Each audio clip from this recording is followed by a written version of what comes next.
তুমি একটু দেখে নিও না আর কি লাগবে না লাগবে।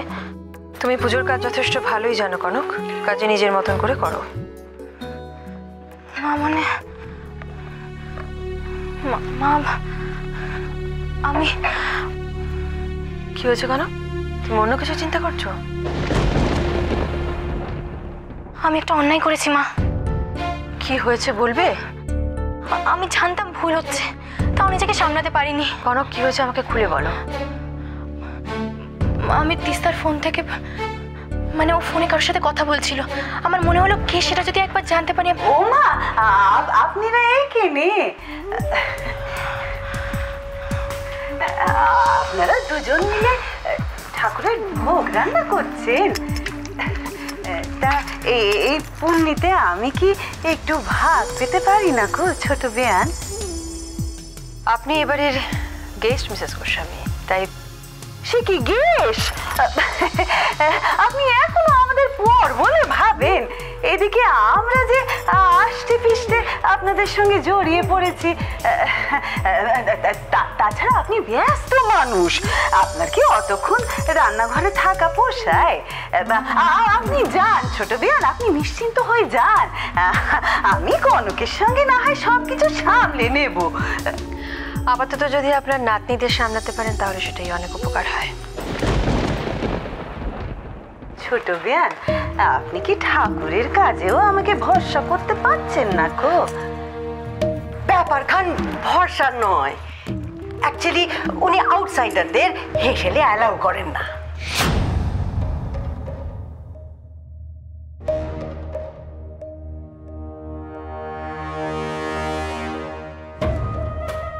এই তো আমারই দেখেন ভোগে রান্না হইতাছে, ইচ্ছা থাকলেও কৌনের উপায় নাই, হাত লাগাবো। মাধুমাসি এরকম ভাববেন না, আমি সব সামনে নেব। সে না হয় আমি বুঝছি কনক, কিন্তু আমাদেরও তো ইচ্ছা বলে একটা ব্যাপার আছে নাকি? এখানে তো সব ইচ্ছাই ইন্দিরাই যদি আমাগো গেস্ট ভাইবা ওয়ার্ক পারমিট না দেয় তো কি করার? ঠিক, আপনি একদম ঠিক বলেছেন। আরে বাবা, আপনারা হলেন এ বাড়ির সম্মানীয় অতিথি, অতিথিকে দিয়ে আমরা কি করে কাজটা করাই বলুন? হ্যাঁ শ্রী, আমরা তো উইলিংলি পূজার সব কাম কাজ। ওরে বাবা, পুজোর কত কাজ পড়ে আছে, ওদিকে অঞ্জলি এখনো বাকি আছে। চলুন চলুন, দেরি হয়ে যাচ্ছে। এই যে আপনি চলুন মিসেস গোস্বামী, এখনো অঞ্জলি পড়ে আছে না, দেরি হয়ে যাচ্ছে তো। ওরে নি, তুমি চটপট হাতের কাজটা সামনে চলে এসো। ছোট বৌদি, সবাই কিন্তু ওখানে তোমার খোঁজ করছে। আচ্ছা, আরে এখনো দাঁড়িয়ে আছে, চলো আসুন আসুন। চলো কনক, গ্যাস অফ করে তো সবাই একসঙ্গে যাও।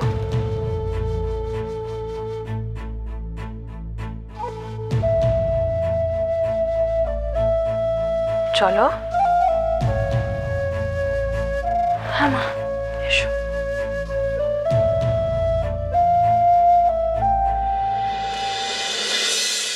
এক্ষুনি একটা মারাত্মক অ্যাক্সিডেন্ট হতে পারতো, দেখছেন তো গাড়িটা বেরোচ্ছে।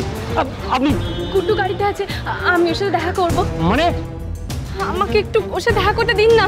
কে আপনি? আমি সেটা পরে বলবো, আপনি শুধু একবার গুড্ডুকে। হবে না, অচেনা অজানা লোকেদের সাথে বাড়ির বাচ্চাদের দেখা করার কোনো অনুমতি নেই। গুড্ডু আমাকে চেনে, খুব ভালো করে চেনে, দেখবেন আপনি। আমাকে একবার যেতে দিন। না না, সেটা আমি পারবো না। দয়া করুন, কদিন ধরে আমি চৌধুরী বাড়িতে ঢোকার অনেক চেষ্টা করছি, কিন্তু সিকিউরিটিরা আমাকে ঢুকতে দিচ্ছে না। প্লিজ আপনি আমাকে এভাবে ফিরিয়ে দেবেন না। সিকিউরিটি ঢুকতে দেয়নি তার নিশ্চয়ই কোনো কারণ আছে। আপনি নিশ্চয়ই আপনার সঠিক পরিচয়টা দেননি। গুড্ডুর সাথে দেখা করাটা আমার খুব দরকার, আপনি একবার ওকে আমার কাছে। দেখুন, হয় বাড়ির লোকের কাছ থেকে আপনাকে অনুমতি আনতে হবে, নয়তো আপনার সঠিক পরিচয়টা বলতে হবে।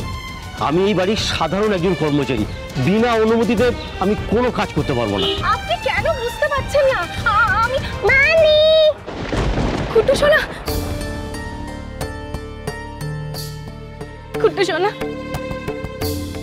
কেমন আছো গুড্ডু তুমি? কতদিন পর দেখছি, তোমার শরীর ভালো আছে তো?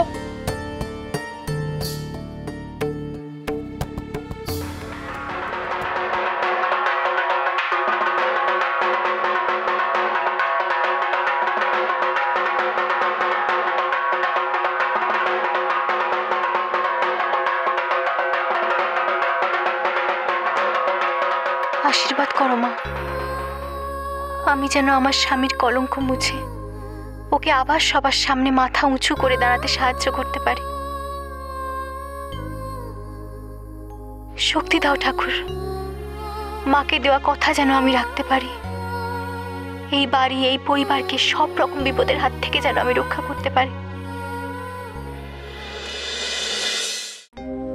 সবাইকে এক সুতোয় বাঁধার কাজটা যে কতটা কঠিন তা এত বছরে বুঝেছি, কিন্তু কখনো ভয় পাইনি, পিছু হটিনি।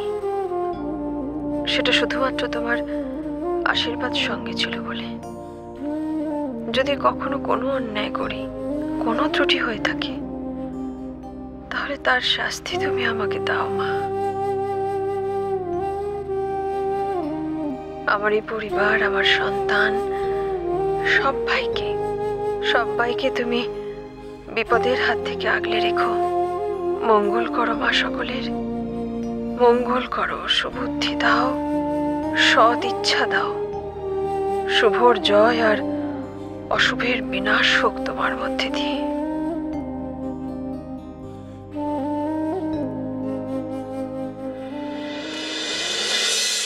ইন্দু, ঠাকুর মশাইরা উপোস থেকে অনেকক্ষণ ধরে নিষ্ঠাভরে পুজো করছেন, ওদের জন্য একটু জল মিষ্টির ব্যবস্থা। হ্যাঁ ননি, যাও তুমি দেখো কনক একটু সঙ্গে মশাই আসো। মা, আপনি বরং একটু বসবেন, চলুন। এতক্ষণ দাঁড়িয়ে আছেন, নিশ্চয়ই পা ব্যথা করছে। হ্যাঁ, তা তো একটু হচ্ছেই। জানো ইন্দু, সব যন্ত্রণা মুছে যায় যখন দেখি যে পরিবারের সকলে একসঙ্গে মায়ের কাছে পরিবারের মঙ্গল কামনা করছে। তুমি দেখো সব ঠিক হয়ে যাবে, সব ঠিক হয়ে যাবে ইন্দু। এই মাতৃবন্ধন আমাদের বৃথা যাবে না, দেখো। সেই আশাই তো করি। কখনো যখন মনে হয় এই সংসারের বাঁধন আলগা হয়ে গেছে, তখন এই সবাইকে একসঙ্গে হাসতে খেলতে দেখে আবার মনে জোর আসে। উৎসব তো সত্যি মানুষের মিলনের আয়োজন। সত্যি কি পুজোর মধ্যে দিয়ে আরো একবার সম্পর্কগুলোর জোর মজবুত হবে না? জানো ইন্দু, তুমি যা ভাবছো ঠিক এই কথাটা ভেবেই আমি কিন্তু পুজোর আয়োজন করতে বলেছিলাম। আমার মনে হয়েছিল যে পরিবারের সকলে যদি সকলের মঙ্গল কামনা করে, তাহলে দেখো সব কলঙ্ক, সব ব্যর্থতা ধুয়ে মুছে যাবে, কিচ্ছু বৃথা যাবে না। আমরা আবার ঘুরে দাঁড়াবো, দেখবে। আচ্ছা, অনেকক্ষণ ধরে উপোস আছি, আর পারছি না, আমার মাথা ঘোরাচ্ছে। বাবা প্লিজ একটু জল খাওয়ার ব্যবস্থা করো। মা, একটা সন্দেশ পাস করো তো। আরে বাবা দাঁড়া না, একটু ধৈর্য ধর না। একেবারে ঠাকুরের প্রসাদ খেয়ে তারপর জল খাবার খাবি। অব্র, আজ ভোগ হবে, সুতরাং ব্রেকফাস্টিং কিন্তু নিরামিষ। আমরা মেয়েরা আজকে নিরামিষ খাবো, তোমরা চাইলে অন্য কিছু খেতেই পারো। না না বৌদি, আজকের দিনে ওসব চলবে না। আজকে সবাই একই রকম খাবো, নো ছেলে মেয়ে ভাগ। মা, তাহলে তো হয়ে গেল, কিন্তু সেটা তো পাচ্ছি না। না, তার জন্য তো বলছি যে প্লিজ একটু খাওয়ার ব্যবস্থা করে দাও, কিন্তু আমি আর পাচ্ছি না। Please please. ঠিক আছে, শোনো, তোমরা তো ঠাকুরের কাছে আছো, আমি বরঞ্চ গিয়ে দেখে আসছি জল খাবারের ব্যবস্থা কত দূর। দেখে এসো না, নিয়ে এসো। আচ্ছা মা, বিশু যে বাচ্চাগুলোকে ঠাকুর দেখাতে নিয়ে গেল, সঙ্গে তো কোনো বড় নেই, ও একলা সামলাতে পারবে? হ্যাঁ বড় বৌদি, আমারও না বৃষ্টির জন্য ভীষণ টেনশন হচ্ছে, জানো তো। মানে বড় তো, পাকামোটা সব থেকে বেশি। হ্যাঁ, হয়তো ওই দুটোর হাত ধরে একে একে প্যান্ডেলে ঢুকে যাবে। আমাদের না কারো সাথে যাওয়া উচিত ছিল। শোন শ্রী, বিশু এ ব্যাপারে একদম এক্সপার্ট, কোনো চিন্তা করিস না। ছোটবেলায় সাত্তকী, অভ্র, অলিকে নিয়ে ও একাই সব ঠাকুর দেখে নিয়ে আসতো, একদম পুরো শহরে। নতুন করে বলার কিছু আছে? তোমার ফ্যামিলির বাজে গসিপ শোনার সময় আমার কাছে নেই। সেটা আমি জানি স্যার। আমি ফোনটা করলাম এটা বলতে যে এদিকের হাওয়া একদম ভালো নয়। আজ অব্দি কোনো কাজে তো সাকসেসফুল হওনি, আর এখন ফোন করে ওয়েদার ফোরকাস্ট শোনাচ্ছ। আই এম সরি স্যার, আমি সত্যি বুঝতে পারিনি যে কেসটা এভাবে ঘুরে যাবে। কেন? খুব তো কনফিডেন্স ছিল নিজের উপর, বলেছিলে না ছুঁচ হয়ে ঢুকে ফাল হয়ে বেরোবে। তো এখন ইঁদুরের মতন বিহেভ করছো কেন? যেমন তুমি তেমন তোমার ভাই। স্যার একটা রিকোয়েস্ট করব, প্লিজ স্যার, আপনি জাস্ট এমন একটা প্ল্যান করুন যাতে ওই কনকটা সাত্তকের লাইফ থেকে পার্মানেন্টলি চলে যায়। তারপর স্যার আমি আপনাকে এ বাড়ির সব ইনফরমেশন জোগাড় করে দেবো, প্রমিস।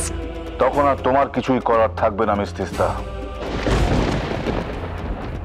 এনিওয়ে, যেটা বলছি সেটা মন দিয়ে শোনো।